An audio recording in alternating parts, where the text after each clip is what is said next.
You know that uncomfortable, fiery feeling in your chest right after a meal? Yeah, that one. It's a feeling so many of us know way too well. We call it acidity. And while it's super common, it absolutely doesn't have to run your life. So, okay, let's get into it and actually build a solid action plan to get you some relief. I bet you're nodding your head right now, aren't you? If you are, you're in good company. Millions of people deal with this every single day. The great news, though, is that just understanding what's going on inside your body is a huge first step to feeling a whole lot better. And you should know, the information we're about to go through isn't just random stuff from the internet. It comes straight from the expert team at Arka Anugraha Hospital. These are folks who've been helping people with this for decades. So yeah, you're in very good hands. All right, so let's get right to the heart of the matter. What exactly is this burning feeling we call acidity? It's actually pretty straightforward when you break it down. Your stomach makes acid. It's supposed to. That's how it digests food. But here's the problem. Sometimes that acid decides to travel the wrong way. It flows back up into your food pipe, the esophagus, and that backward flow is what causes all the irritation and that classic burning feeling we all know as heartburn.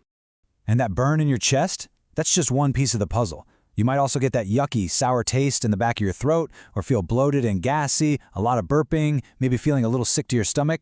For some people, it can even feel like food is getting stuck. Recognizing these signs is totally key. Okay, so if we're going to win this fight, we need to know who the villains are. And for a lot of us, those villains are hiding in plain sight, right on our dinner plates. Let's talk about the common culprits, your trigger foods. You know, it's kind of fascinating. All these different foods can cause the same problem, but they do it in totally different ways. Spicy and fried stuff, they just straight up irritate your stomach lining. Citrus fruits and tomatoes, well, they just bring their own acid to the party. But then you've got the sneaky ones, like coffee, chocolate, and alcohol. They relax the little muscle valve at the top of your stomach, basically propping the gate wide open for acid to escape. All right, enough about what you can't eat. Let's flip the script and talk about the heroes in this story. The foods that can actually help you fight back and find some relief.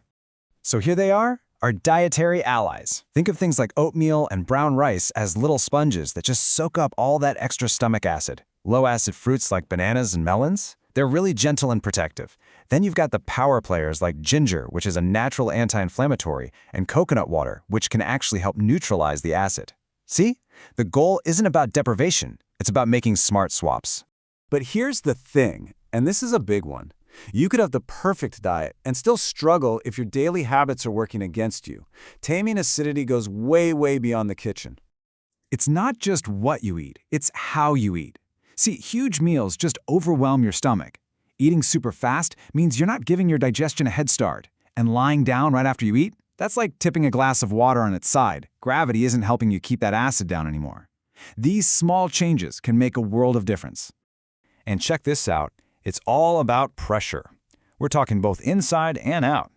Extra weight around the middle can physically put pressure on your stomach, forcing acid up. But hey, something as simple as a really tight belt can do the exact same thing by squeezing that area. The fix is easy. Just give your stomach a little room to breathe. Two more huge factors here: sleep and stress. Just propping up the head of your bed a few inches lets gravity work for you all night long. And here's a cool tip. Try sleeping on your left side. Studies show it can actually help keep acid where it belongs. And please, don't underestimate stress. It can literally tell your stomach to produce more acid.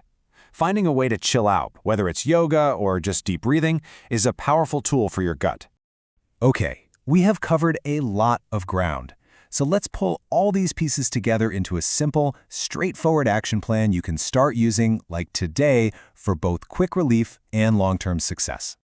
So what do you do when you need relief right now? Well, these simple home remedies can work wonders.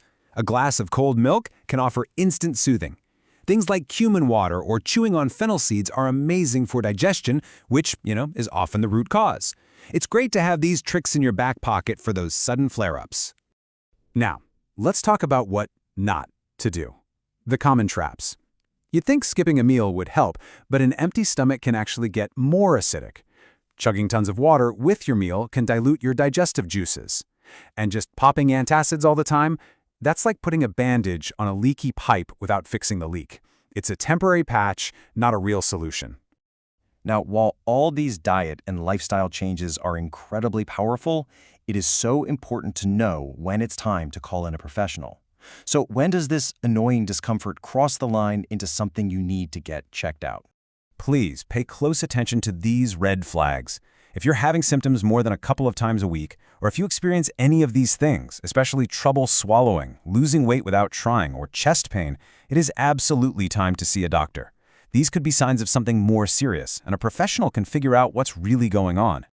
The big takeaway from all this is that you really do have the power to manage this.